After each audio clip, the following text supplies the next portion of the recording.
Hello everyone, আসসালামু আলাইকুম। HPC online প্ল্যাটফর্মে প্রত্যেকে স্বাগতম। তো ভাইয়াপুরা, আমরা একটা বায়োলজি তোমার হচ্ছে কি বায়োলজি সেকেন্ড পেপার একটা গুরুত্বপূর্ণ একটা অধ্যায় শুরু করছিলাম আমরা। সেটার নাম হচ্ছে কি মানবদেহের প্রতিরক্ষা ব্যবস্থা। ঠিক আছে, এই প্রতিরক্ষা ব্যবস্থা অর্থাৎ মানবদেহের প্রতিরক্ষা এই ইমিউনিটি সিস্টেম সম্পর্কে আমরা প্রথম ক্লাসে আমরা আলোচনা করছি। ঠিক আছে, তো প্রথম ক্লাসে তোমরা যারা যারা প্রথম ক্লাসটা সুন্দরভাবে করে নাও নাই ভাইয়াপুরা, তোমাদের কাছে এতটুকুই রিকোয়েস্ট থাকবে, তোমরা সুন্দরভাবে ভাইয়ার প্রথম ক্লাসটা দেখে আসো। ঠিক আছে, ভাইয়ার প্রথম ক্লাসটা দেখলে তোমার অল্প একটু তোমার কি জ্ঞান এখানে চলে আসবে, আর জ্ঞান চলে আসলে ওভারঅল তুমি এই সেকেন্ড ক্লাসটা তুমি অল্প একটু দেখতে পারবা এবং বুঝতে পারবা। ঠিক আছে না ভাইয়া, সুন্দরভাবে এটা তোমার হচ্ছে কি মানে গাজী আজমল স্যারের বইয়ে সুন্দরভাবে এখানে তোমার হচ্ছে কি এমসিকিউ প্লাস তোমার হচ্ছে কি সিকিউ, এবং এখানে তোমার হচ্ছে কি মেডিকেলের এডমিশনের জন্য তোমার ফুললি কভার করে দিতেছে। তো সুন্দরভাবে ভাইয়ের সঙ্গে এই ক্লাসটা সুন্দরভাবে তোমরা যারা যারা আসো আমাদের পেইড কোর্সে যারা যারা স্টুডেন্ট আসো এবং যারা তোমরা দেখতেছো না কেন, সুন্দরভাবে ভাইয়ের সঙ্গে বইটা হাতে নিয়ে সুন্দরভাবে অ্যাটেনশন দিয়ে তোমার সুন্দরভাবে ক্লাসটা করে নিবা। এতে তোমার অনেক বেনিফিট চলে আসবে। ঠিক আছে না, ক্লাসের প্রতি এবং তোমার হচ্ছে কি পড়ালেখার প্রতি। তো আমরা অত কথা আমরা না বাড়ে আমরা কি মেইন আমরা কি তোমার থেকে টপিকে চলে আসি। তো মানবদেহের প্রতিরক্ষা আমরা কি ক্লাস নং আমরা 1 আমরা কি সমাপ্ত করছি। আজকে আমরা ক্লাস নং 2 আমরা স্টার্ট করতে যাচ্ছি। তো ভাইয়ের সঙ্গে সুন্দরভাবে যতটুকু কভার করে দেওয়া যায় আমি সুন্দরভাবে তোমাদের কভার করে দেবো এবং ভাইয়ের সঙ্গে সুন্দরভাবে তোমরা নোট ডাউন করে নিবা বইটা। ঠিক আছে, তো আমরা মানবদেহের প্রতিরক্ষা এগুলো সম্পর্কে আলোচনা করছিলাম। ঠিক আছে না, যে তোমার হচ্ছে কি ইমিউনোলজি কাকে বলে আমরা সুন্দরভাবে পড়ছি। তারপর তোমার হচ্ছে কি থাইমাস তোমার হচ্ছে এরিনয়েড টনসিল কত প্রকার হতে পারে, তারপর হচ্ছে প্রিহা, তোমার হচ্ছে কি পেয়া, তোমার হচ্ছে কি লসিকানালি লিম্ফোসাইটের আমরা সুন্দরভাবে পড়ে নিছি কতটুকু পার্ট ইম্পর্টেন্ট। তো যারা যারা পড়ে নাও নাই তারা সুন্দরভাবে ক্লাস 1 দেখে নিবা। ঠিক আছে, আমাদের তোমার হচ্ছে এইচপিসি অনলাইন প্ল্যাটফর্মে ইউটিউব এই নামে সার্চ দিলে তোমার চলে আসবে ক্লাসগুলো প্লেলিস্ট আকারে সুন্দরভাবে ভাইয়া তোমাদের দিয়ে দিছে। তো সুন্দরভাবে তোমরা ওখানে গিয়ে সুন্দরভাবে ক্লাসটা করে নিতে পারো। ঠিক আছে, আমরা এসব সম্পর্কে আমরা আলোচনা করছিলাম যে তোমার নিউট্রোফিল, ইউসোফিল, বেসোফিল, সে গ্রানুলোসাইটে তোমার হচ্ছে উদাহরণ হতে পারে। ঠিক আছে না, এটা হচ্ছে কি সেতু রক্তকণিকার একটা উদাহরণ। তারপর টি হচ্ছে দুই প্রকার, একটা তোমার হচ্ছে সিডি 4+, আর একটা হচ্ছে কি সিডি 8+ হতে পারে। তো দুইটা সম্পর্কে আমরা জানছি। ঠিক আছে না, তারপর এসব সম্পর্কে আমরা কি এই টি কোষ এবং তোমার বি কোষ সুন্দরভাবে আমরা কি করছি তোমার ক্লাস 1-এ আমরা সুন্দরভাবে আমরা পড়ে নিছি ভাইয়ের সঙ্গে। ঠিক আছে, তো আজকে আমরা শুরু করতে যাচ্ছি তোমার ক্লাস নং 2। তো এখান থেকে আমরা শুরু করবো যে মানবদেহের প্রতিরক্ষা ব্যবস্থা তো করে নেব। তো যারা যারা তোমার অনলাইনে এক্সামে দাও নাই তারা সুন্দরভাবে অনলাইন পার্সোনাল বেসে অনলাইন এক্সামগুলো তোমরা কি ফুলফিল করে দিবা। ঠিক আছে, আমি কিন্তু তোমাদের ভিজিট করবো, সমস্যা নেই। অর্থাৎ মানবদেহের প্রতিরক্ষা ব্যবস্থা আমরা চলে আসি যে মানবদেহের প্রতিরক্ষা ব্যবস্থা দুরকম হতে পারে। তাহলে মানবদেহের প্রতিরক্ষা ব্যবস্থা কয় রকম হতে পারে ভাইয়াপুরা? 2 রকম হতে পারে, একটা নির্দিষ্ট হতে পারে, একটা অনির্দিষ্ট হতে পারে, একটা স্পেসিফিক, একটা হচ্ছে নন স্পেসিফিক। তাহলে এখান থেকে তোমার মেইন পরীক্ষা তোমার কি আসতে পারে, কোশ্চেন চলে আসতে পারে যে তোমার হচ্ছে কি যে তোমার এভাবে কোশ্চেন চলে আসবে মেইন এক্সামে এমসিকিউতে কোশ্চেন চলে আসবে যে মানবদেহের প্রতিরক্ষা ব্যবস্থা কয় ভাগে ভাগ করা যায়? 2 ভাগে ভাগ করা যায়, একটা হচ্ছে স্পেসিফিক, একটা হচ্ছে নন স্পেসিফিক। তো নিচে এসব সম্পর্কে আমরা কি করব সুন্দরভাবে আলোচনা করব। ভাইয়ের সঙ্গে সুন্দরভাবে বইটা তুমি দাগাই নিবা, এতে তোমার এডমিশনের ক্ষেত্রেও অনেকটা কভার হয়ে যাবে এবং একাডেমির ক্ষেত্রে ফুললি কভার হয়ে যাবে। চলে আসি যে অনির্দিষ্ট বা নন স্পেসিফিক। অনির্দিষ্টকে বলা হয় নন স্পেসিফিক প্রতিরক্ষা ব্যবস্থা। তো পড়বো এই প্রতিরক্ষা ব্যবস্থা দেহের যে কোনো রকম অণুজীব জীবাণু প্রবেশকে বাধা দান করে এবং অথবা প্রবেশকারী জীবাণুকে ধ্বংস করে। অর্থাৎ নির্দিষ্ট প্রতিরক্ষা ব্যবস্থা দেহের একটি আত্মরক্ষামূলক ব্যবস্থা নিয়ে থাকে। এই ব্যবস্থাকে অর্থাৎ এই প্রতিরক্ষা ব্যবস্থাকে অনির্দিষ্ট প্রতিরক্ষা ব্যবস্থা বলা হয়, কারণ এদের জীবাণু সুনির্দিষ্ট নয়, অর্থাৎ যে কোনো জীবাণুর বিরুদ্ধে প্রতিরোধ গড়ে তুলতে পারে। তাহলে এই পয়েন্টটা তোমাকে সুন্দরভাবে কি করতে হবে, আন্ডারলাইন করে নিতে হবে। এভাবে চলে আসতে পারে যে তোমার কি মানে তোমার যে কোনো জীবাণুর বিরুদ্ধে প্রতিরোধ গড়ে ওঠে সেটা তোমার কি নির্দিষ্ট না অনির্দিষ্ট প্রতিরক্ষা ব্যবস্থা? অবশ্যই কি হবে, অনির্দিষ্ট প্রতিরক্ষা ব্যবস্থা। তাহলে এখান থেকে বড়জোর এডমিশন জন্য এতটুকু মনে রাখবা, অনির্দিষ্ট প্রতিরক্ষা ব্যবস্থা বলা হয় কারণ এদের জীবাণু সুনির্দিষ্ট নয়, যে কোনো জীবাণুর বিরুদ্ধে এরা প্রতিরোধ গড়ে তুলতে পারে। শেষ। তারপর আমরা কি তোমার সুনির্দিষ্ট বা স্পেসিফিক প্রতিরক্ষা ব্যবস্থা এখানে আমরা ভাইয়ের সঙ্গে সুন্দরভাবে পড়ে নেব। ঠিক আছে, তো চলো পড়ে নিই। এখানে বলছে এটি এমন এক সক্রিয় প্রতিরক্ষা ব্যবস্থা যার মাধ্যমে দেহের প্রবেশকারী সুনির্দিষ্ট তোমার জীবাণুকে অ্যান্টিবডি উৎপাদনের মাধ্যমে ধ্বংস করে অথবা তোমার সেই অনক্রমতা কোষকে ধ্বংস করতে পারে। জাস্ট এই পার্টটা তুমি সুন্দরভাবে রিডিং দিলেই তোমার হয়ে যাবে। তাহলে আমরা দুইটা পার্ট পড়লাম, একটা হচ্ছে স্পেসিফিক পার্ট, একটা হচ্ছে কি নন স্পেসিফিক পার্ট। তো সুন্দরভাবে ভাইয়ের সঙ্গে কি করবো আমরা আন্ডারলাইন করে নেব। ঠিক আছে, তো আমরা কি নেব করে নেব ভাইয়াপুরা, আমরা সুন্দরভাবে আন্ডারলাইন করে নেব, ঠিক আছে। তারপর আমরা নেক্সট টপিকে আমরা এখন কি চলে যাব। তো নেক্সট টপিক এখানে কি বলছে দেখো তো, নেক্সট টপিক তোমার এখানে বলছে যে তোমার রোগ ব্যাধি হাত থেকে রক্ষা পেতে 3টি প্রতিরোধ কৌশল প্রয়োগ করতে হয়। তাহলে কয়টি প্রতিরোধ তোমার সে ক্রিয়া কৌশল তোমার সে কি প্রতিরোধ কৌশল প্রয়োগ করতে হয়? 3টি। এখান থেকে এটা অল্প একটু মনে রাখবা। তারপর এখানে কি বলছে, প্রত্যেক কৌশলকে তোমার সে এক একটি প্রতিরক্ষা ব্যবস্থা বলা হয় নামে অভিহিত করা হয়। প্রতিটি ব্যবস্থা ভৌত ও রাসায়নিক প্রতিবন্ধক হিসাবে অর্থাৎ তোমার কি সর্দা সতর্ক রয়েছে। মানবদেহের 3টি প্রতিরক্ষা ব্যবস্থা রয়েছে, সেটা হচ্ছে কি প্রথম প্রতিরক্ষা ব্যবস্থা, দ্বিতীয় প্রতিরক্ষা ব্যবস্থা, তৃতীয় প্রতিরক্ষা ব্যবস্থা। এসব সম্পর্কে আমরা কি করব, সুন্দরভাবে আমরা কি করব, মুখস্থ করে নেব যতটুকু ভাইয়া যতটুকু তোমাদের দাগাই দিবে, ঠিক আছে। তাহলে এখান থেকে তোমার কোশ্চেন আসতে পারে যে মানবদেহের প্রতিরক্ষা ব্যবস্থা কয় ভাগে ভাগ করা যায়? 3 ভাগে ভাগ করা যায়। সেগুলো হচ্ছে কি প্রথম প্রতিরক্ষা ব্যবস্থা, দ্বিতীয় প্রতিরক্ষা ব্যবস্থা এবং কি ভাইয়া পুরা বলতে দেখি তৃতীয় প্রতিরক্ষা ব্যবস্থা হিসেবে পরিগণিত হবে। তারপর আমরা চলে আসি, এখানে কি বলছে দেখো, এখানে সহজাত প্রতিরক্ষা দেওয়া আছে, একটা অর্জিত প্রতিরক্ষা দেওয়া আছে। যখন আমরা তোমার বায়োলজি তোমার সে কি সেকেন্ড পেপার তোমার সে কি প্রাণীর পরিস্থিতি সম্পর্কে আমরা পড়বো, তখন ওখানে আমরা জানবো যে সহজাত হচ্ছে তোমার সে কি যেটা তুমি জন্মগ্রহণ করার আগেই তুমি অর্জন করো যে বৈশিষ্ট্যগুলো, আর অর্জিত মানে কি জন্মগ্রহণ করার পর ভ্যাকসিন বা টিকার মাধ্যমে যেটা তুমি অর্জন করো সেটা হচ্ছে অর্জিত প্রতিরক্ষা ব্যবস্থা। তো সহজাত প্রতিরক্ষা ব্যবস্থাকে দুইটা তোমার পয়েন্টে ভাগ করা যায়। একটা হচ্ছে প্রথম প্রতিরক্ষা ব্যবস্থা এটার অন্তর্ভুক্ত, আর দ্বিতীয় প্রতিরক্ষা এটা অন্তর্ভুক্ত। তাহলে যদি তোমার এমসিকিউ যদি কোশ্চেন কখনো আসে যে সহজাত প্রতিরক্ষা ব্যবস্থা তোমার কি কোন দুইটা প্রতিরক্ষা ব্যবস্থা নিয়ে গঠিত, প্রথম এবং দ্বিতীয় প্রতিরক্ষা নিয়ে গঠিত, এটা হচ্ছে কি নন স্পেসিফিক রাসায়নিক ও গাঠনিক বাহ্যিকভাবে প্রতিবন্ধক হতে পারে। তাহলে প্রথম প্রতিরক্ষাটা কি হতে পারে? নন স্পেসিফিক হতে পারে এবং সেটা কি বাহ্যিক আকারের হতে পারে। আর অপরদিকে দ্বিতীয় প্রতিরক্ষা ব্যবস্থা হচ্ছে নন স্পেসিফিক, কিন্তু এটা অন্তস্থ কোষীয় রাসায়নিক হিসাবে বিরাজমান করে থাকে।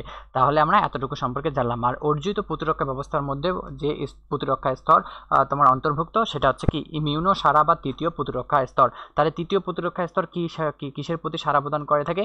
ইমিউনো প্রতি সারা প্রদান করে থাকে। তাহলে এখান থেকে এতটুকু তোমার জানলে that will be more than enough for MCQ, ঠিক আছে। তাহলে এখান থেকে এতটুকু জানবা যে সহজাত প্রতিরক্ষা ব্যবস্থা হচ্ছে তোমার কি মানে দুইটা পার্ট দেওয়া আছে।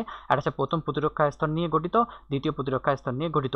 প্রথম স্তর নন স্পেসিফিক হলেও সেটা বাহ্যিক তোমার দলীয় প্রতিবন্ধক হিসেবে কাজ করে, আর দ্বিতীয় প্রতিরক্ষা নন স্পেসিফিক হলেও এটা অন্তস্থ কোষীয় এবং রাসায়নিক প্রতিরক্ষা হিসেবে কাজ করে। আর অপরদিকে তোমার সে অর্জিত প্রতিরক্ষা ব্যবস্থা হচ্ছে তৃতীয় প্রতিরক্ষা ব্যবস্থা, যা ইমিউনোর প্রতি সাড়া প্রদান করে থাকে। তাহলে এই পার্টটা তোমার হচ্ছে কি সুন্দরভাবে আমরা কি করব, সুন্দরভাবে আমরা টিটিএম করবো, অর্থাৎ কি মাস্ট আমরা কি মুখস্থ করতে হবে। এই পার্টটা তোমার এমসিকিউর জন্য একদম তোমার হচ্ছে কি ভেরি ভেরি ইম্পর্টেন্ট। তো সুন্দরভাবে আমরা কি করব, এটা সুন্দরভাবে আমরা পড়ে নেব। তারপর চলে আসো যে আমরা এখন স্পেসিফিকভাবে প্রথম প্রতিরক্ষা স্তর সম্পর্কে জানবো। দেখো এটা মেডিকেল ভর্তি পরীক্ষা 2023 থেকে 24 সালে চলে আসছিল এই স্তরটা, যে প্রথম তোমার সহজাত তোমার সে কি প্রতিরক্ষার প্রথম ব্যবস্থাকে কি বলা হয়, যে প্রথম প্রতিরক্ষা স্তর বলা হয়। এখানে আমরা পড়ে নেব যে মানবদেহের প্রতিরক্ষা স্তর রাসায়নিক ও ভৌত বাহ্যিক তলীয় প্রতিবন্ধক হিসাবে বহিরাগত যে কোনো জীবাণু বা কণাকে দেহের ভিতরে প্রবেশে বাধা দেয় তাকে প্রথম প্রতিরক্ষা স্তর বলে। তাহলে এটা কি হতে পারে? ভৌত হতে পারে এবং অন্তস্থ হতে পারে না, বাহ্যিক হতে পারে। অবশ্যই কি হবে? বাহ্যিক হবে। এই পয়েন্টটা তোমার সুন্দরভাবে মুখস্থ করলে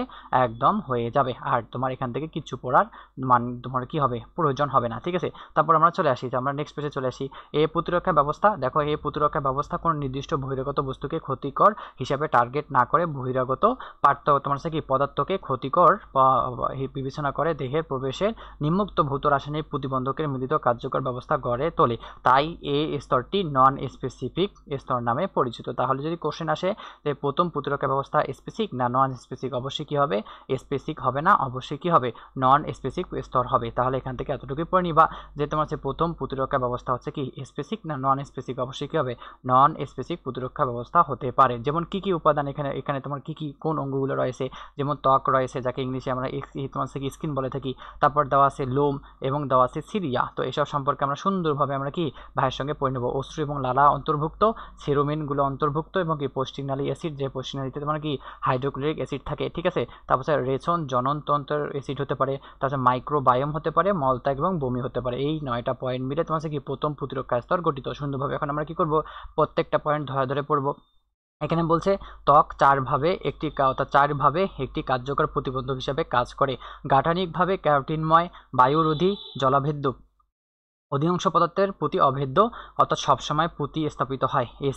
এটা অ্যাসিডিটি, পিএস এবং ঘাম গ্রন্থি এবং শ্বেত গ্রন্থি থেকে উৎপন্ন অ্যান্টিবায়োটিক প্রতিরোধ করে থাকে। তাহলে এখান থেকে এতটুকুই মনে রাখবা যে তোমার সে অ্যাসিটিক পিএস, অর্থাৎ চামড়াতে পিএস থাকতে পারে বা ত্বকে পিএস থাকতে পারে, সেটা ঘাম গ্রন্থি থেকে ঘাম নিঃসৃত হয় এবং তোমার সে কি শ্বেত গ্রন্থি থেকে তোমার সে অ্যান্টিবায়োটিক উপস্থিতি লক্ষ্য করা যায়। তাহলে এখান থেকে আমরা এতটুকুই পড়ে নেব, বড়জোর এতটুকু পড়লে এখান থেকে কভার হয়ে যাবে। তারপর আমরা চলে আসি যে লোম সম্পর্কে আমরা জানবো যে নাকের ভিতরে লোম ধুলা ময়লা আটকে দেহের অভ্যন্তরে ক্ষতিকর পদার্থ যাতায়াতে বন্ধ করে দেয়। তাহলে এখান থেকে এই পয়েন্টটা সুন্দরভাবে মুখস্থ করবা যে লোমের কাজ কি, ধুলাবালি যেন ভিতরে গুরুত্বপূর্ণ অঙ্গনুতে প্রবেশ করতে না পারে সেগুলো বাধাদান করে থাকে। তারপর সিলিয়াতে চলে আসলাম, যে সিলিয়া থেকে আমরা কি পড়তে হবে যে তোমার দেহের প্রবেশ পথগুলো মিউকাস ঝিল্লিতে আবৃত। তাহলে সিলিয়া কোন পর্দা দিয়ে আবৃত থাকে? সিলিয়া একমাত্র তোমার কি মিউকাস পর্দা দিয়ে আবৃত থাকতে পারে। তো এমসিকিউর জন্য একদম তোমার টিটিএম করতে হবে, এটা তোমার ইম্পর্টেন্ট। যখন পঞ্চম অধ্যায় তোমরা পড়ছো তখন সিলিয়া সম্পর্কে জানছো, ঠিক আছে না? যেমন নাকের ভিতরে সিলিয়াযুক্ত মিউকাস ক্ষরণকারী থাকে, ঠিক আছে না? এবং কি থাকে? অ্যালফ্যাক্টরি কোষ থাকে, সেটা কোথায় থাকতে পারে? নাসা গহ্বরে থাকতে পারে, ঠিক আছে না? ওটা আমরা পড়ছি। তাহলে এখান থেকে এতটুকু মুখস্থ করবা যে সিলিয়া হচ্ছে কি মিউকাস ঝিল্লি দ্বারা আবৃত থাকতে পারে। অর্থাৎ মিউকাস ঝিল্লিময় অনেক অংশ, যেমন শ্বাসনালীতে থাকতে পারে অবশ্যই, অর্থাৎ আনুবীক্ষণিক ও সদা বহির্মুখী আন্দোলনরত সিলিয়া আবৃত থাকে। বহিরাগত কণাভক অণুজীব এ ঝিল্লি আঠালো মিউকাসে আটকে গলা পাকিয়ে হাঁচি কাশি থুতু হিসেবে বহির্গত হয় এবং কিউবা পাকস্থলীতে এসে পৌঁছায়। তাহলে এটা হাঁচি কাশির মাধ্যমে সেটা কি বাইরে নির্গত হতে পারে। তাহলে এই পয়েন্টটা থেকে এতটুকু জানবা যে তোমার সেই সিলিয়া, তোমার সে কি পদ্মার নাম কি? সিলিয়া পদ্মার নাম হচ্ছে কি মিউকাস ঝিল্লিতে আবৃত থাকতে পারে। এটা শ্বাসনালীতে অবস্থান করে থাকে এবং হাঁচি কাশির মাধ্যমে সেটা কি আমরা বাইরে বের করে দিতে পারি। হাঁচি এবং কাশির মাধ্যমে আমরা কি বাইরে বের করতে পারি। তাহলে হাঁচি প্রতিবত ক্রিয়া নিয়ন্ত্রণ করতে পারে তোমার সে কি অলফ্যাক্টরি স্নায়ু। আর যদি বলা হয় অলফ্যাক্টরি কোষ, তাহলে ঘ্রাণ উদ্দীপনা প্রয়োজনে সাহায্য করে থাকে, ঠিক আছে না? এখান থেকে এতটুকু পড়ে নিব। তারপর চলে আসো তো আমরা তোমার অশ্রু এবং লালা সম্পর্কে আমরা কি জানবো যে অশ্রু এবং লালা আমাদের অজান্তে দেহের প্রতিরক্ষা ব্যবস্থা অত্যন্ত গুরুত্বপূর্ণ ভূমিকা পালন করে। অশ্রু বলতে তোমার চোখে পানি, অর্থাৎ যখন তুমি কান্না করো তখন এই পানি যে চোখ থেকে নিঃসৃত হয় সেটা হচ্ছে অশ্রু। আর লালা মানে কি জিহ্বার থেকে যে রস নিঃসৃত হয়। অর্থাৎ অশ্রু ও লালা যে লাইসোজাম এনজাইম রয়েছে তা ব্যাকটেরিয়ানাশক হিসেবে কাজ করে। তাহলে অশ্রু এবং লালায় কোন এনজাইম পাওয়া যায়? লাইসোজাম এনজাইম পাওয়া যায়। এটা হচ্ছে তোমার কি 5 স্টার ইম্পর্টেন্ট একটা এমসিকিউর জন্য একটা টপিক। তো সুন্দরভাবে এটা কি করে নিবা, বই থেকে আন্ডারলাইন করে নিবা যে তোমার থেকে অশ্রু বা লালাতে কোন এনজাইম পাওয়া যায়। ভাইয়াপুরা, অশ্রু বা লালাতে তোমার কি এনজাইম পাওয়া যায়? লাইসোজাম এনজাইম পাওয়া যায়। অর্থাৎ এটা তোমার কি জীবাণু বিরুদ্ধে বা ব্যাকটেরিয়ানাশক হিসাবে কি করে থাকে? কাজ করে থাকে। এটা আমরা সুন্দরভাবে দেখাই নেব। তার বলছে লালা মুখ গহ্বরে শুধু সিক্ত এবং পিচ্ছিল রাখে না, গহ্বরের প্রাচীর যেন শুকিয়ে ফেটে না যায় সে কাজও করে। এই কারণে কোনো জীবিত ব্যাকটেরিয়া মুখে খরিত হতে পারে না, বরং লালা মিশ্রিত হয়ে সরাসরি পাকস্থলীতে পৌঁছায়। আরও শক্তিশালী অ্যাসিডের ক্রিয়া বিনষ্ট হয়। চোখকে বারবার ভিজিয়ে দিয়ে অশ্রু বহিরাগত কণা এবং তোমার কি অণুজীবের সংক্রমণ থেকে কি করে ভাইয়াপুরা রক্ষা করে থাকে। তাহলে এখান থেকে এই পয়েন্টটা থেকে এতটুকুই মুখস্থ করবা যে লালা এবং অশ্রুতে লাইসোজাইম এনজাইম থাকে যা ব্যাকটেরিয়া নাশক হিসাবে কাজ করে থাকে। আর বাকিটা কি করবা? বাকিটা নিজ দায়িত্বে তোমার সুন্দরভাবে রিডিং দিলেই তুমি বুঝতে পারবা। এখান থেকে আর কিছু তোমার পড়তে হবে না। তারপর সিরুমেনে চলে আসলাম, যে বহিকর্ণের কর্ণকুহরের নামক তোমার অংশে প্রাচীর থেকে খরিত হয়ে বাদামি রঙের মোমের মতো পদার্থকে বলা হয় সিরুমেন। তাহলে এখান থেকে হবে এমসিকিউতে কোশ্চেন আসতে পারে বা শর্ট কোশ্চেনে বা ট্রু ফলসে তোমার সেইভাবে কোশ্চেন আসতে পারে, ঠিক আছে না? যে তোমার সে কি মানে সিরুমেন কোথায় থাকতে পারে? কর্ণকুহরে থাকতে পারে, সেটা অন্তস্থ না ভেতরে, অর্থাৎ তোমার সে কি বহিকর্ণে থাকতে পারে এবং সেটা তোমার সে কি রঙের? হলদে বাদামি রঙের মোমের মতো পদার্থ। তাহলে এই পয়েন্টটা মুখস্থ করতে হবে, বিশেষ করে তোমার সে কি মেডিকেল ভর্তি করার জন্য। যে সিরুমেন কোথায় থাকতে পারে? কর্ণকুহরে থাকতে পারে, সেটা রং কি? হলদে বাদামি রঙের মোমের মতো দেখতে, ঠিক আছে না? কানের পর্দা যেন ময়লা এবং অণুজীব সংক্রমণের তোমার সে কি ব্যাঘাত ঘটতে না পারে এবং আমাদের শুনতে যেন সমস্যা না হয় সেজন্যই সিরুমেন থাকতে পারে এবং সেটা তোমার সে কি আটকে শক্ত দলা এবং কানের খৈল নামে পরিচিত। তাহলে যেটা আমরা তোমার সে কি মানে তোমার গ্রাম্য এলাকায় তোমার কি কানের ময়লা আবর্জনা ভেবে সেগুলো তোমার সে কি পণ্ডিত তোমার সে কি অনেকগুলো ব্যক্তি বর্গ তোমার ওটা কি বের করে দেয়, আসলে ওটা ঠিক না, ওটা হচ্ছে সিরুমেন। ওটা তোমার সে কি কানের ভেতরে তোমার সে কি ময়লা আবর্জনা তোমার সে কি ভেতরে ঢুকতে তোমার সে কি বাধা প্রদান করে। তো ওটা যদি বের করে আমরা সাধারণভাবে দিই তাহলে কানটা ইনফেকশন হয়ে যাবে। তো এটা সৃষ্টিকর্তা প্রদত্ত, তো অনেক তোমার হচ্ছে কি মানে একটা ভালো জিনিস, তো আমরা এটা কখনোই আমরা কি কান থেকে আমরা পরিষ্কার করব না, ওখানে রেখে দেবো এবং একটা নির্দিষ্ট সার্টেন পয়েন্ট তোমার হচ্ছে কি সময় হলে সেটা আপনা আপনি বের হয়ে যায়। তাহলে এখান থেকে তোমার এমসিকিউতে কোশ্চেন আসতে পারে যে সিরোমেন কোথায় থাকতে পারে, আমরা সুন্দরভাবে আরেকবার রিভিশন দিয়ে আমরা পয়েন্টটা আমরা শেষ করে দেবো যে সিরোমেন তোমার হচ্ছে কি মধ্যকর্ণের কর্ণকুহরে থাকতে পারে, ঠিক আছে না? কোথায় থাকতে পারে ভাই পুরা মধ্যকর্ণের কর্ণকুহরে থাকতে পারে, এবং সেটা কি রঙের হতে পারে, সেটা তোমার কি হলদে বাদামি রঙের হতে পারে, এটা আমরা মুখস্থ করে নেব, ঠিক আছে না? তারপর যেটা তোমার কি নামে পরিচিত, খৈল নামে পরিচিত, শেষ। তারপর আমরা তোমার পৌষ্টিকনালী অ্যাসিড সম্পর্কে জানবো, যে তোমার খাদ্য এবং পানি সঙ্গে অনেক ধরনের ক্ষতিকর অণুজীব পাকস্থলীতে এসে জমা হয় এবং পাকস্থলীতে শক্তিশালী হাইড্রোক্লোরিক অ্যাসিড এবং প্রোটিওলাইটিক এনজাইম বিনষ্ট করে থাকে। তৃতীয় অধ্যায় যখন পড়বো এসব সম্পর্কে আমরা সুন্দরভাবে জানবো। এখান থেকে এতটুকু মনে রাখবা যে পৌষ্টিকনালীতে কোন অ্যাসিড থাকে, হাইড্রোক্লোরিক অ্যাসিড থাকে, যার তোমার আণবিক ভর হচ্ছে 36.5 ধরা হয়। এখান থেকে এতটুকু মুখস্থ করলে that will be more than enough. তারপর রেশন জনতন্ত্র অ্যাসিডে চলে আসো, যে বলছে তোমার কি মানে রেশন জনতন্ত্র অন্তর্ভুক্ত অঙ্গের ক্ষরণ প্রচণ্ড অ্যাসিডিক অ্যাসিড আঠালো হয়ে থাকে, অনুপ্রবেশিত অণুজীব সহজে আঠালো ক্ষরণের আটকে যায় এবং পরে ফ্যাগোসাইটিক এগুলোকে কি করে থাকে, গ্রাস করে বা মল মূত্র ত্যাগের কারণে সবেগে কি তোমার কি নিষ্কান্ত করে। যোনিতে অবস্থিত ব্যাকটেরিয়া ল্যাকটিক অ্যাসিড ক্ষরণ করে অন্য অণুজীব বংশবৃদ্ধির সম্ভাবনা কমিয়ে দেয়। তাহলে যোনিতে কি থাকতে পারে, যোনিতে তোমার কি ব্যাকটেরিয়া ল্যাকটিক অ্যাসিড থাকতে পারে। তাহলে এখান থেকে আমরা এতটুকু আমরা কি করব, মুখস্থ করে নেবো, এটা এমসিকিউর জন্য একদম ইম্পর্টেন্ট টপিক, ঠিক আছে না? তাহলে এখান থেকে আমরা এতটুকু সম্পর্কে জানলাম যে রেশন তন্ত্রে তোমার কি পৌষ্টিকনালীতে তোমার কি থাকে, হাইড্রোক্লোরিক অ্যাসিড থাকে, এবং রেশন তন্ত্রে তোমার যোনিতে তোমার কি অবস্থিত ব্যাকটেরিয়া ল্যাকটিক অ্যাসিড থাকে, যা জীবাণু বংশবৃদ্ধির সম্ভাবনা কমিয়ে দেয়। তাহলে এখান থেকে আমরা এতটুকু পড়লে আমাদের কি কভার হয়ে যাবে। তো সুন্দরভাবে এতটুকু কি করবা, তোমরা সুন্দরভাবে মনোযোগ সহকারে ক্লাসটা করবা এবং দাগাই নিবা আশা করি, ঠিক আছে?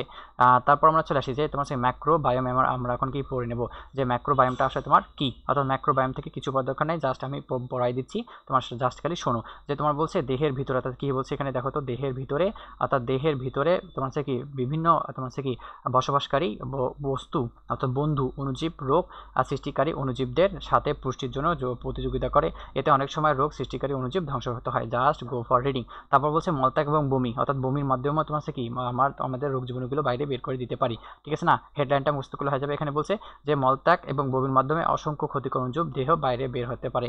তাহলে এখান থেকে আমরা যতটুকু পড়লাম তোমার কি আর প্রথম প্রতিরক্ষা ব্যবস্থা থেকে যতটুকু পড়লাম না কেন, ভাইয়া সুন্দরভাবে তোমাদের দাগাই দিচ্ছে, সুন্দরভাবে তোমার কি করবা, বিশেষ করে তোমার সেখান থেকে তোমার সুন্দরভাবে হেডলাইনগুলো মুখস্থ করে নিবা। হেডলাইনগুলো তোমার মেডিকেল ভর্তি পরীক্ষার জন্য একদম ইম্পর্টেন্ট, ঠিক আছে না? হেডলাইনগুলো তোমার কি তোমার মেইন পরীক্ষার জন্য ইম্পর্টেন্ট, সেগুলো তোমার কি শর্ট কোশ্চেনের জন্য ইম্পর্টেন্ট হতে পারে, এবং তোমার কি এমসিকিউর জন্য তোমার কি করতে হবে, এমসিকিউর জন্য এই টপিকগুলো তোমার কি করতে হবে, এই টপিকগুলো তোমার মাস্ট পড়ে নিতে হবে, ঠিক আছে? যতটুকু তোমার দাগাই দিছি ততটুকু সুন্দরভাবে পড়ে নিবা, ঠিক আছে? তারপর আমরা চলে আসবো কি দ্বিতীয় প্রতিরক্ষা ব্যবস্থায় চলে আসবো। দ্বিতীয় প্রতিরক্ষা আমরা প্রথম প্রতিরক্ষা শেষ করে দিলাম, এখন দ্বিতীয় প্রতিরক্ষা ব্যবস্থা আমরা চলে আসবো। এটাও মেডিকেল ভর্তি পরীক্ষা তোমার কি 22 এবং 23 সালে এই টপিকের মধ্যে তোমার চলে আসছিল। তাহলে দেখো এই টপিকগুলো কত ইম্পর্টেন্ট, অনেক অনেক ইম্পর্টেন্ট, এই টপিকগুলো তোমার পড়তেই হবে, ঠিক আছে না? ভাইয়া সুন্দরভাবে পড়ে দিচ্ছে, তুমি সুন্দরভাবে বইটা জাস্ট দেখাই নাও। যে বাহ্যিক তলে তোমার প্রতিরক্ষা বা স্তর ভেদ করে দেহের অভ্যন্তরে প্রবেশকারী যে কোনো অণুজীব বা অনুকণা বিরুদ্ধে দেহ অভ্যন্তরে কোষীয় এবং রাসায়নিক প্রতিরক্ষা নিয়ে গঠিত যে স্তর সক্রিয় প্রতিরোধ গড়ে তোলে তাকে বলা হয় দ্বিতীয় প্রতিরক্ষা স্তর বলা হয়।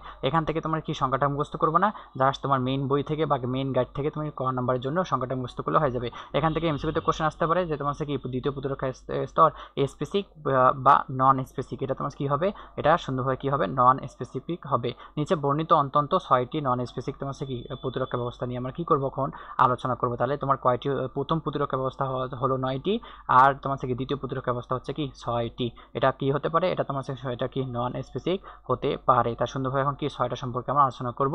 আগে আমরা সুন্দরভাবে দিয়ে নিচ্ছি যে 6টা এখানে তোমার ব্যাখ্যা করা হয়েছে বইয়ে, 6টা আসলে কি কি। একটা হচ্ছে ফ্যাগোসাইটিক, ঠিক আছে না? তারপর দেওয়া আছে কি সহজাত মারণকোষ যাকে বলা হয় ন্যাচারাল কিলার সেল। তারপর দেওয়া আছে তোমার কি প্রদাহ অর্থাৎ তোমার ইনফ্লামেশন। তারপর এখানে দেওয়া আছে কি কমপ্লিমেন্ট সিস্টেম এবং বা কমপ্লিমেন্ট বলা হয়, এবং ইন্টারফেরন সম্পর্কে আমরা জানবো, এবং জ্বর সম্পর্কে লাস্ট মোমেন্টে আমরা কি জেনে নিব। তো সুন্দরভাবে ভাইয়ের সঙ্গে কি করবা পড়ে নিবা। যে ফ্যাগোসাইটিতে চলে আসি, অর্থাৎ তোমার কি বড় আকারের শ্বেত রক্তকণিকা যা অণুজীব অন্য কোষ বহিরাগত কণা ভক্ষণ করে দেহের প্রতিরক্ষা ব্যবস্থা অবদানে রাখে তাকে বলা হয় ফ্যাগোসাইটিক। তাহলে এটা তোমার মেইন পরীক্ষার জন্য, তোমার সিকিউর জন্য জন্য ক নাম্বারের জন্য সুন্দরভাবে টনটন মুখস্থ করতে হবে। তোমার সিকিউতে তোমার ক নাম্বারের জন্য একদম সুন্দরভাবে একদম মুখস্থ করে নিতে হবে যে ফ্যাগোসাইটিক কাকে বলে। তাহলে আমরা কি করব, সুন্দরভাবে এটা কি করব, মুখস্থ করে নেব যে বড় আকারে শ্বেত রক্তকণিকা যা অণুজীব তোমার কি বলছে যে কোষ বহিরাগত কণা ভক্ষণ করে দেহের প্রতিরক্ষা ব্যবস্থা অবদান রাখে, তাকে কি বলা হয়, ফ্যাগোসাইটিক প্রক্রিয়া বলা হয়। এখান থেকে এতটুকু পড়লে হয়ে যাবে। তারপর চলে আসো যে ফ্যাগোসাইটিক তোমার কি হতে পারে, ফ্যাগোসাইটিক তোমার কি প্রধানত দুটি ফ্যাগোসাইটিক কণিকা রয়েছে, একটা আছে নিউট্রোফিল, একটা আছে কি বেসোফিল। একদম এমসিকিউর জন্য একদম একদম 2 স্টার ইম্পর্টেন্ট। তো সুন্দরভাবে পড়ে নিব আমরা যে এগুলো অস্থিমজ্জা থেকে উৎপন্ন হয়। তাহলে ফ্যাগোসাইটিস কোথা থেকে উৎপন্ন হতে পারে, অস্থিমজ্জা থেকে উৎপন্ন হতে পারে। মনে রাখবা দেহের জীবাণু সংক্রমণ হলে তার প্রতি সাড়া প্রদান হিসাবে নিউট্রোফিল রক্তে আর ম্যাক্রোফেজ নির্দিষ্ট টিস্যুতে ফ্যাগোসাইটোসিস প্রক্রিয়া জীবাণু ধ্বংস করে। তাহলে দেহের যে তোমার আমাদের তোমার প্রবেশ করা জীবাণুগুলোকে ধ্বংস হয় সেটা কোন প্রক্রিয়ার মাধ্যমে হতে পারে, ফ্যাগোসাইটোসিস প্রক্রিয়ার মাধ্যমে হতে পারে। এখান থেকে এতটুকু আমরা জেনে নেব। শুধু জীবাণু গ্রাস এবং হজম করায় না, ম্যাক্রোফেজ পুনরায় রক্তকণিকার মৃত তোমার টিস্যুখণ্ড এবং কোষীয় ময়লা গ্রাস করে ধাংসন কোষ হিসেবে কাজ করে থাকে। তাহলে কোন কোষ হিসেবে, ধাঙ্গর কোষ হিসেবে কাজ করে থাকে। তাহলে এখান থেকে এতটুকু পড়ে নিবা। আমি দেখা দিচ্ছি যে তোমার হচ্ছে কি এটা তোমার অস্থিমজ্জা কোষ থেকে উৎপাদন হয়। তার হচ্ছে দুটি প্রধান ফ্যাগোসাইটিক নিয়ে গঠিত, একটা নিউট্রোফিল, একটা হচ্ছে কি ম্যাক্রোফেজ। আর এটা তোমার হচ্ছে ফ্যাগোসাইটিস প্রক্রিয়া জীবাণুকে কি করতে পারে, ধ্বংস করতে পারে। এবং ম্যাক্রোফেজ পুনরায় রক্তকণিকা মৃত টিস্যুখণ্ড কোষীয় ময়লা গ্রাস করে ধাঙ্গর কোষ হিসেবে কি করে থাকে, কাজ করতে পারে। তাহলে এখান থেকে আমরা কি করব, এখান থেকে এতটুকু আমরা কি করব, পড়ে নেব। ঠিক আছে, তারপর আমরা চলে আসি এটা এখান থেকে এটা এই পয়েন্টটা কিন্তু তোমার এমসিকিউর জন্য অনেক অনেক ইম্পর্টেন্ট, একটা একদম ভেরি ভেরি ইম্পর্টেন্ট টপিক। ঠিক আছে, এটা তোমার পড়তেই হবে, মাস্ট পড়তে হবে। ভাইয়ের সঙ্গে এখনই পড়ে নাও, এখনই তোমার 60 থেকে 70% তোমার পড়া এখানে কভার হয়ে যাবে। বাকিটা নিজে থেকে তুমি বাসায় রিভিশন দিলেই তোমার হয়ে যাবে। তারপর চলে আসি যে তোমার সহজাত মারণ কোষ, চলে আসি। একে ইংরেজিতে বলা হয় ন্যাচারাল কিলার সেল বলা হয়, অর্থাৎ এনকি দ্বারা প্রকাশ করা হয়। এই ধরনের লিম্ফোসাইট জনিত জাতীয় বিশেষ শ্বেত রক্তকণিকা টিউমার কোষ এবং ভাইরাসের আক্রান্ত কোষের প্লাজমা ঝিল্লিতে কিছু নির্দিষ্ট পরিবর্তনকে শনাক্ত করে কোষগুলোকে ধ্বংস করে দেয়, সেসব কোষকে সহজাত মারণ কোষ বলে। তাহলে এই পুরা পার্টটাই তোমার কি করতে হবে, হোক সেটা তোমার মেইন পরীক্ষার জন্য, হোক সেটা অ্যাডমিশনের জন্য, হোক সেটা ডেন্টাল ভর্তি পরীক্ষার জন্য, হোক সেটা মেডিকেল ভর্তি পরীক্ষার জন্য অনেক অনেক ইম্পর্টেন্ট। সুন্দরভাবে কি করবা, সুন্দরভাবে পুরোটা আমরা কি করব, মুখস্থ করে নেব যে এখানে তোমার সহজাত মারণ কোষ কাকে বলে। আমরা দেখাই দিচ্ছি যে দেখো যেমন এক ধরনের লিম্ফোসাইট জনিত বিশেষ শ্বেত রক্তকণিকা যা টিউমার কোষ এবং ভাইরাস আক্রান্ত কোষের যে তোমার কি প্লাজমা ঝিল্লিতে কিছু নির্দিষ্ট পরিবর্তনকে শনাক্ত করে কোষগুলোকে ধ্বংস করে দেয় এবং যেসব কোষগুলো সহজাত মারণ কোষ হিসেবে কাজ করে থাকে। এগুলো স্পেসিফিক না নন স্পেসিফিক, এগুলো অবশ্যই কি হবে, নন স্পেসিফিক হবে, যা মারণ কোষ নামে পরিচিত, অর্থাৎ তোমার ন্যাচারাল কোষ ফ্যাগোসাইটিস নয়। ঠিক আছে না, এখান থেকে আমরা এতটুকু পড়ে নেব। তোমার অল্প একটু আমরা ব্রেক নেই, আজান যেহেতু দিচ্ছে সেহেতু আমরা চুপচাপ থাকবো। আজানটা শেষ হলে আমরা আবার ক্লাসে আমরা কি করব, জয়েন করব। তো সুন্দরভাবে আজানটা আমরা কি করব, মনোযোগ সহকারে শুনবো। ঠিক আছে।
তো হোয়াট এভার ভাইয়াপুরা, এখানে আমার বাসার সামনে মসজিদ, তো সুন্দরভাবে আজান দিয়ে দিল, ঠিক আছে না? আমরাও সুন্দরভাবে তোমার হচ্ছে কি শুনে নিলাম। এখন আমরা টপিকে চলে যাব, যে আমরা এতটুকু পড়লাম, যে তোমার হচ্ছে কি এখান থেকে এতটুকু পড়লাম, যে তোমার হচ্ছে কি মানে সহজাত মারণ কোষ থেকে তোমার কি কি পড়তে হবে, এতটুকুই পড়তে হবে যে সহজাত মারণ কোষ এক ধরনের তোমার হচ্ছে কি লিম্ফোসাইটজনিত বিশেষ ধরনের শ্বেত রক্তকণিকা কোষ, এটা টিউমার এবং কোষ ভাইরাসকে প্রতিরোধ করতে পারে, এবং সেটা তোমার হচ্ছে কি ন্যাচারাল কিলার সেল নামে পরিচিত। তারপর এখান থেকে এতটুকু আমরা পড়লাম যে তোমার হচ্ছে কি মানে তোমার এটা নন স্পেসিফিক বা না স্পেসিফিক, এটা নন স্পেসিফিক হবে। হ্যাঁ, তোমার এখান থেকে আর একটু পড়তে হবে, যে তোমার এখানে বলছে যে তোমার ন্যাচারাল কিলার সেল কোষ ফ্যাগোসাইটিক নয়। তাহলে যদি কখনো কোশ্চেন আসে ট্রু ফলসের ক্ষেত্রে তোমার মেন এক্সামের জন্য, যে এটা তোমার ফ্যাগোসাইটিক না ফ্যাগোসাইটিক হবে না, এটা অবশ্যই কি হবে না, ফ্যাগোসাইটিক হবে না, ঠিক আছে না? তারপর এখানে চলে আসো যে রাসায়নিক পদার্থ ক্ষরণ করে নির্দিষ্ট কোষের প্লাজমা ঝিল্লি নষ্ট করে দেয়। অর্থাৎ ন্যাচারাল কিলার সেল কোষে আক্রমণে দ্রুত টার্গেট কোষ ঝিল্লিতে একটি রন্ধ্র সৃষ্টি করে এবং নিউক্লিয়াসটি ছিন্ন বিচ্ছিন্ন হয়। তাহলে যতটুকু আমি দেখাই দিলাম ততটুকু সুন্দরভাবে পড়লে এখান থেকে কভার হয়ে যাবে, ঠিক আছে না? আর তোমার এখান থেকে তোমার কিচ্ছু পড়তে হবে না। তারপর আমরা চলে আসি প্রদাহে, চলে আসি প্রদাহ। এখানে কি বলছে, ইনফ্লামেশন, যে টিস্যু যে কোনো ধরনের ক্ষতি হলে তোমার হচ্ছে কি সংক্রমণের দহন যন্ত্রণাদায়ক রাসায়নিক ব্যাঘাতজনিত দৈহিক ক্ষত, যে রাসায়নিক ঘটনা শুরুতে ক্ষতস্থানটি লাল হয়ে যায়। তাহলে প্রথমে কি হবে, লাল হবে, তারপর তোমার কি হবে, গরম হয়ে যাবে, এবং তোমার সে কি তোমার থার্ড স্টেপে ফুলে যাবে, এবং লাস্ট স্টেপে তোমার সে কি সেটা তোমার সে কি ব্যথা অনুভব হবে এবং জ্বালা পোড়া করবে। একে বলা হয় প্রদাহ, বা তোমার সে কি প্রদাহ সারা প্রদান প্রক্রিয়া বলানো হয়ে থাকে। তাহলে এখান থেকে এভাবে তোমার কোশ্চেন আসতে পারে, কিভাবে কোশ্চেন আসতে পারে ভাইয়াপুরা, এভাবে কোশ্চেন আসবে যে তোমার সে কি প্রদাহের তোমার সে কি সিরিয়ালগুলো সুন্দরভাবে লেখো। তাহলে প্রদাহের সিরিয়ালগুলো তোমার কীভাবে কেমন করে লিখতে হবে, প্রদাহের সিরিয়াল তোমার সাথে দেওয়া আছে, যে তোমার সে প্রথমে তোমার কি হবে, ফুলে যাবে, তারপর তোমার সে কি লাল হবে, এবং তার লাস্ট মোমেন্টে কী করবে, লাস্ট মোমেন্টে তোমার সে কি ব্যথা অনুভব হবে, এবং তোমার সে কি মানে তোমার 3টা পয়েন্ট বা 4টা পয়েন্ট দেওয়া আছে, 4টা পয়েন্টটা সুন্দরভাবে মুখস্থ করবে। আবার রিভিশন দিয়ে দিচ্ছি, দেখো যে তোমার সে কি প্রথমে তোমার সে কি লাল হয়ে যাবে, কি লাল হয়ে যাবে, ক্ষতস্থান লাল হয়ে যাবে, তারপর কি সেটা গরম হয়ে যাবে এবং ফুলে যাবে, এবং তোমার সে কি সর্বশেষ ব্যথা অনুভূত হবে। একে বলা হয় প্রদাহ বা সারা প্রদান প্রক্রিয়া বলা হয়। তাহলে এই সিরিয়ালটা সুন্দরভাবে মুখস্থ করলে হয়ে যাবে। তারপর চলে আসি যে রক্ত প্রবাহ বৃদ্ধির সঙ্গে সঙ্গে ক্ষতস্থান প্রদাহ তাপমাত্রা বেড়ে যায়, এবং সেখানে তোমার হিস্টামিন উপস্থিতির জন্য কোষজালিকা প্রাচীর ভেদ হতে পারে। তাহলে সেখানে কি থাকে, হিস্টামিন থাকতে পারে। কয়েক মিনিটের মধ্যে প্রাচীর ভেদ হয় অসংখ্য নিউট্রোফিল ও অনেক উপকারী উপাদান সহ রক্ত জমাট ফ্যাক্টর, অক্সিজেন, পুষ্টি পদার্থ ইত্যাদি তরল পদার্থ রক্ত প্রবাহে মুক্ত হয়, ফলে ক্ষতস্থানে ফুলে ওঠে। নিউট্রোফিল রোগ সৃষ্টির জীবাণু, বিষাক্ত পদার্থ ও তোমার থেকে মৃত কোষ ভক্ষণ শুরু হয়। তখন ম্যাক্রোফেজ আবির্ভূত হয়ে দ্রুত এসব পদার্থ বিরুদ্ধে দীর্ঘস্থায়ী প্রতি আক্রমণে নিযুক্ত হতে পারে। তাহলে এখান থেকে জাস্ট ওই ক্রমটা মুখস্থ করলে হয়ে যাবে। তারপর আমরা চলে আসি যে কমপ্লিমেন্ট সিস্টেমে চলে আসি। এটা ইম্পর্টেন্ট, যে তোমার দেখো মেডিকেল ভর্তি পরীক্ষা তোমার 15 থেকে 16 সালে চলে আসলো। তো এই পয়েন্টটা ইনফেডিয়েস্টার ইম্পর্টেন্ট, ঠিক আছে না? যারা ডাক্তার হতে চাও, ভবিষ্যতের স্বপ্ন, তাদের ক্ষেত্রে অনেক হেল্পফুল একটা ক্লাস এবং অনেক ইফেক্টিভ ক্লাস, এবং পড়াটাও একদম মাস্ট পড়ে নিতে হবে, ঠিক আছে? তুমি তোমার নাম ভুলে যাও, তোমার বাবার নাম মার নাম ভুলে যাও, কিন্তু এসে এই টপিকগুলো ভোলা যাবে না। এই টপিকগুলো ভুললে আসলেই পাপ হয়ে যাবে, ঠিক আছে? তো এখানে আমরা কমপ্লিমেন্ট সিস্টেম বা কমপ্লিমেন্টে চলে আসি। যে কমপ্লিমেন্ট সিস্টেম হচ্ছে অন্তত 20 ধরনের প্রোটিন, প্লাজমা প্রোটিনের সমন্বয়ে গঠিত। তাহলে কয় ধরনের প্লাজমা প্রোটিনের সমন্বয়ে গঠিত? 20 ধরনের প্লাজমা প্রোটিনের সমন্বয়ে গঠিত।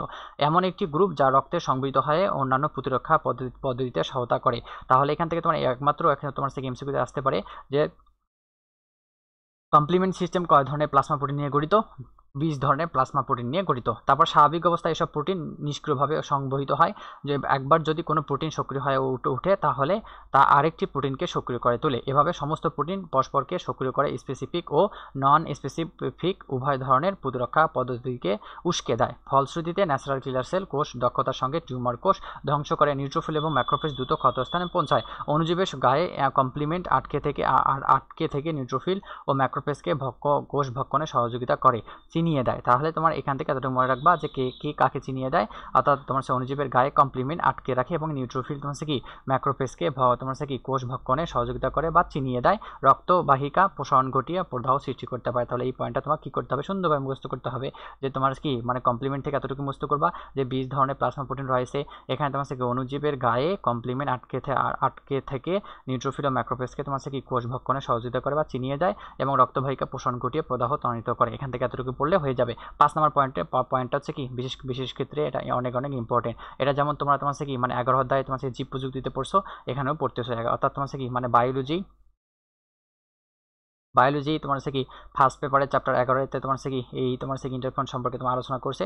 তো ভাইয়া যখন তোমার অধ্যায়টা শেষ করে দেবে তখন সুন্দরভাবে ওখানেও তোমার ইন্টারফেরনটা পড়াই দেবে, ঠিক আছে। যে ইন্টারফেরন ভাইরাসের আক্রমণে আক্রান্ত হওয়ার প্রতিক্রিয়া হিসাবে ভাইরাসের বংশবৃদ্ধিতে ব্যাঘাত ঘটাতে আক্রান্ত কোষ থেকে যে বিশেষ ধরনের ক্ষুদ্র গ্লাইকোপ্রোটিন উৎপাদন হয় তা খরিত হয়, তাকে ইন্টারফেরন বলে। তাহলে তোমার এইভাবে কোশ্চেন আসতে পারে যে ইন্টারফেরন কোন ধরনের প্রোটিন? ক্ষুদ্র গ্লাইকোপ্রোটিন। এটা বড় ধরনের প্রোটিন হবে না। সেটা কি ঘরে ভাইরাস আক্রান্ত কোষকে প্রতিরোধ করে এবং ক্যান্সার বৃদ্ধিতে তোমার হচ্ছে কি ব্যাঘাত ঘটায়, ঠিক আছে। এখান থেকে এতটুকু পড়লে হয়ে যাবে যে ইন্টারফেরন ব্যবহৃত হয়ে আশপাশে সুস্থ কোষ তোমার হচ্ছে কি ছড়িয়ে পড়ে এবং এসব কোষে ঝিল্লিতে যুক্ত হয় এবং সুস্থ কোষগুলোকে এ ধরনের প্রোটিন সংশ্লেষণে উদ্দীপ্ত করে, ফলে ভাইরাসের পক্ষে অন্য সুরক্ষা কোষগুলোকে আক্রান্ত করারও কঠিন হয়ে পড়ে, ঠিক আছে।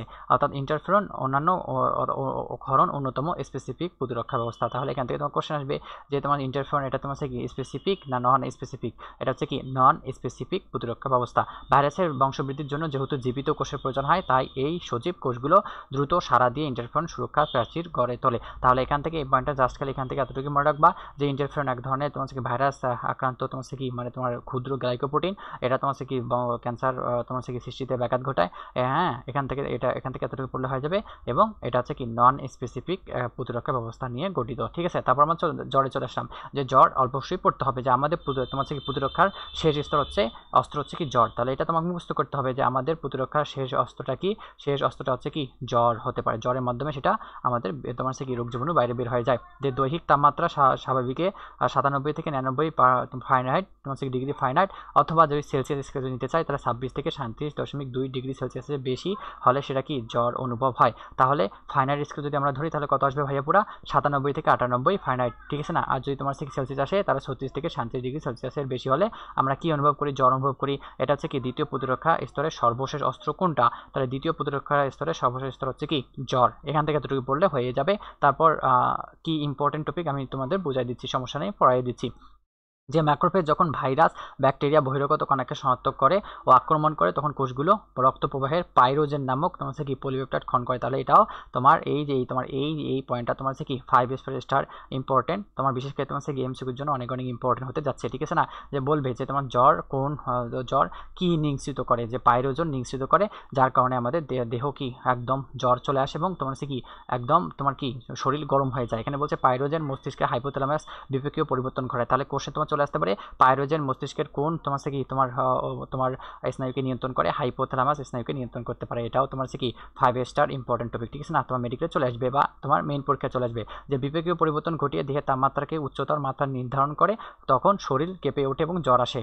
জ্বর মাত্রই ক্ষতিকর নয়, কম বা মাঝারি জ্বর তোমার যদি 102 ডিগ্রি থেকে 104 ডিগ্রি ফারেনহাইট হয় তাহলে দেহের উপকারী জ্বর হিসাবে গণ্য করা হয়। তাহলে কি করা হয় ভাইয়া? পুরা দেহের জ্বর উপকারী হিসাবে গণ্য করা হয়। তাহলে এই পেজটা থেকে আমরা এতটুকুই পড়লাম যে দেখো, আচ্ছা আমি জ্বরের পার্টটাকে শেষ করে দিই, তারপর আবার পুনরায় আমি কি তোমাদের রিপিট করতেছি, সমস্যা নেই। এমন জ্বরে দেহের ভিতরে জীবাণু যেমন সুবিধা পায় না, বরং সংক্রমণের বিরুদ্ধে দেহে যুদ্ধ করার সক্ষমতাও বেড়ে যায়। জ্বর হলে দেহকোষে বিপাকের হার বেড়ে যায়, প্রতিরক্ষা পদ্ধতি এবং টিস্যু ক্ষতপূরণের দ্রুততা হয়। জ্বর শেষে ম্যাক্রোফেজগুলো পাইরোজেন ক্ষরণ বন্ধ করে দেয়। তাহলে কি ক্ষরণ বন্ধ করে দেয়? পাইরোজেন ক্ষরণ বন্ধ করে দিতে পারে। তাহলে কি ঠিক আছে না? এখান থেকে এতটুকু বলবো যে দেহের তাপমাত্রা স্বাভাবিক হয়ে আসে, যে জ্বর দুদিনে বেশি স্থায়ীও হয় কিংবা 100 ডিগ্রি সেলসিয়াস ছড়িয়ে পড়ে, তখন চিকিৎসা পরামর্শ নেওয়া উচিত। কত ডিগ্রি সেলসিয়াস ছড়িয়ে পড়া যদি থাকে?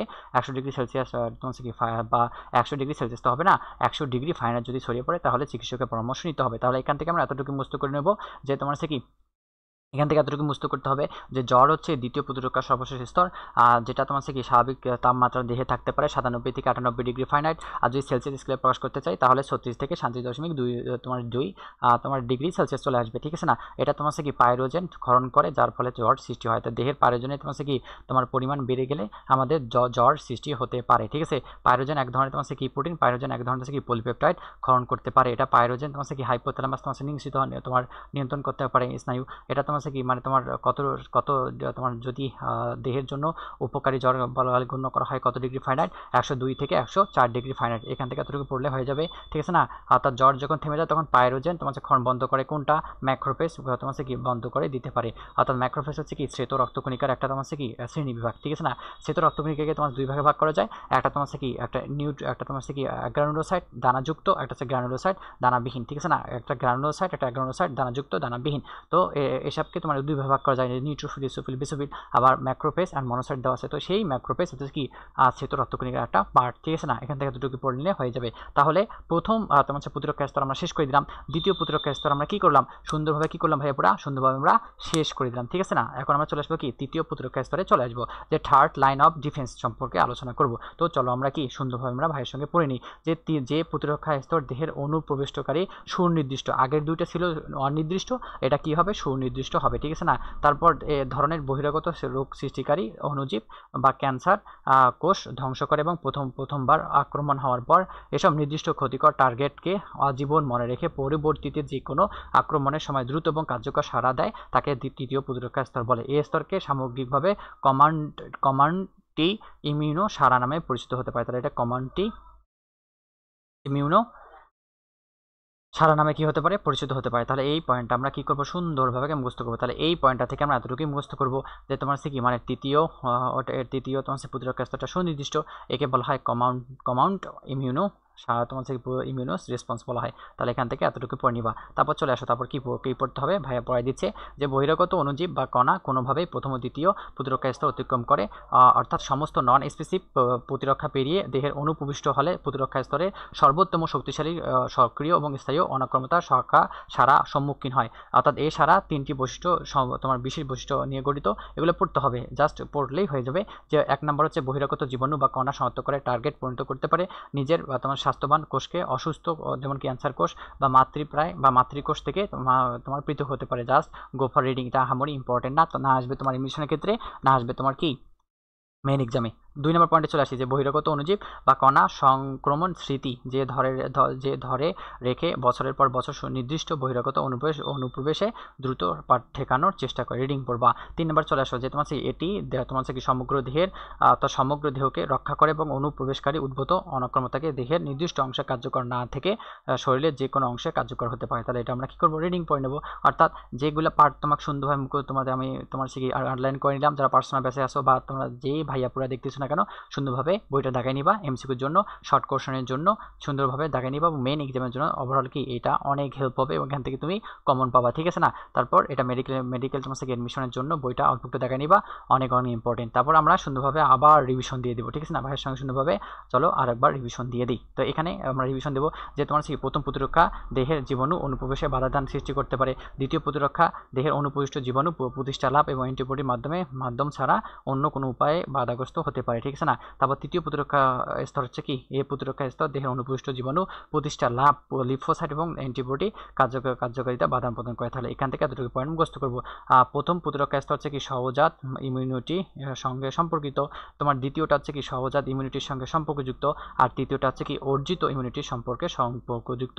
তো এই যে 2 নম্বর পয়েন্টটা একদম ইম্পর্টেন্ট, একদম সুন্দরভাবে মুখস্থ করে নিবা। তারপর এটি জন্মগতভাবে প্রাপ্ত, তোমার দ্বিতীয়টা হচ্ছে জন্মগতভাবে প্রাপ্ত, তৃতীয়টা হচ্ছে কি জন্মের পর নির্দিষ্ট উদ্দীপনার প্রভাবে সৃষ্টি হতে পারে। তারপর 4 নম্বর পয়েন্টে চলে আসো যে তোমার হচ্ছে কি প্রথম প্রতিরক্ষা স্তরটা হচ্ছে কি নন স্পেসিফিক, বিশেষ ধরনের কোনো জীবাণু বা অ্যান্টিজেন সুনির্দিষ্ট নয়।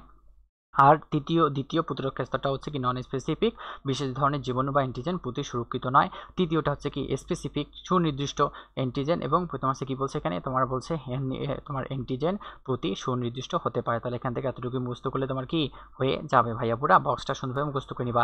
তারপর তোমার চলে আসি যে বলছে প্রতিরক্ষা ব্যবস্থা উপাদানগুলো কি হতে পারে, ত্বক হতে পারে, লোম হতে পারে, সিলিয়া হতে পারে, কানের মোম বা সেরুমেন হতে পারে, এটা কর্ণকোণ অবস্থান করতে পারে, অশ্রু বা লালা এবং স্লেমা হতে পারে, পাকস্থলী অ্যাসিড থেকে তোমার কি থাকে, পাকস্থলী অ্যাসিডে কি থাকে, হাইড্রোক্লিক অ্যাসিড থেকে রেচন এবং জনতন্ত্র অ্যাসিড হতে পারে, ম্যাক্রোবায়োম হতে পারে, মলত্যাগ বা বমি হতে পারে।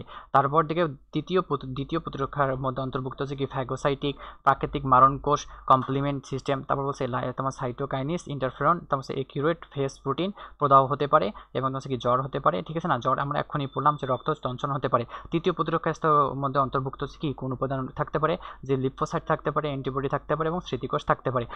বিশেষ ক্ষেত্রে এগুলো বেশি বেশি ক্ষেত্রে তোমার হচ্ছে কি এগুলো মেডিকেল ভর্তি পরীক্ষার জন্য তোমার একদম ইনফিনিটি স্টার ইম্পর্টেন্ট আমি বলে দিলাম, এবং তোমার মেইন এক্সামের জন্য একদম very very important 100 star important. তো এইগুলা তোমার এই টপিকটা সুন্দরভাবে মুখস্থ করতে হবে, এইটা টপিকটা সুন্দরভাবে তোমার মুখস্থ করতে হবে। ইনফিনিটি স্টার ইম্পর্টেন্ট এই পয়েন্টটা তোমার হচ্ছে কি ইনফিনিটি স্টার ইম্পর্টেন্ট। তো সুন্দরভাবে 5 নম্বর পয়েন্টটা তুমি তোমার শ্বশুর শাশুড়ির নাম ভুলে যাওয়ার সমস্যা নেই, কিন্তু এটা কখনো ভোলা যাবে না। সুন্দরভাবে এই পার্টটা সুন্দরভাবে রিভিশন দিয়ে দিবা, ঠিক আছে না?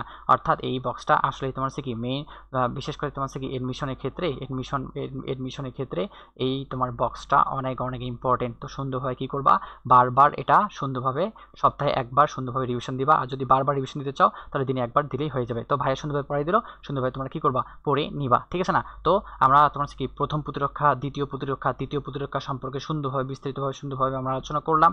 হ্যাঁ, তারপর আমরা সুন্দরভাবে পার্থক্যটা আবার রিভিশন দিলাম। তো ভাইয়া পুরা আজকে যতটুকু ক্লাস আমরা করলাম না কেন সুন্দরভাবে বইটা দেখাই নিবা। হ্যাঁ, আমি তোমার ক্লাস অল্প একটু ছোট করে নিচ্ছি, কেননা আস্তে আস্তে আমরা পড়াশোনা করি, কিন্তু একটু ডিপ লেভেলে পড়াশোনা করি এবং বারবার রিভিশন দিই। কেননা তুমি যদি বারবার রিভিশন দিতে চাও তাহলে তুমি তোমাকে এভাবে পড়তে হবে। ভাইয়া যথেষ্ট পরিমাণে এভাবে পড়াইতেছে। তো সুন্দরভাবে তুমি ক্লাসটা করবা, নাম্বার 1 ক্লাসটা করবা, তারপর তুমি এই টপিক ওয়াইজ ধরে যে কোনো গাইড থেকে তুমি এমসিকিউ সলভ করবা। আর মেইন বইটা ভালোভাবে পড়লে তোমার এখান থেকে আর কিছু পড়তে হবে না, এখান থেকে তুমি ভালো রেজাল্ট করতে পারবা। তো যারা যারা পার্সোনাল ব্যাচে আমাদের যুক্ত আছো, একটু পর তোমাদের ওয়েবসাইটে তোমার সুন্দরভাবে তোমার কোশ্চেন তোমার কি সাজাই দেওয়া হবে। তো সুন্দরভাবে তোমরা কি করবা, ওয়েবসাইটে যেয়ে তোমার সুন্দরভাবে কি করবা, এক্সাম দিবা, ঠিক আছে না?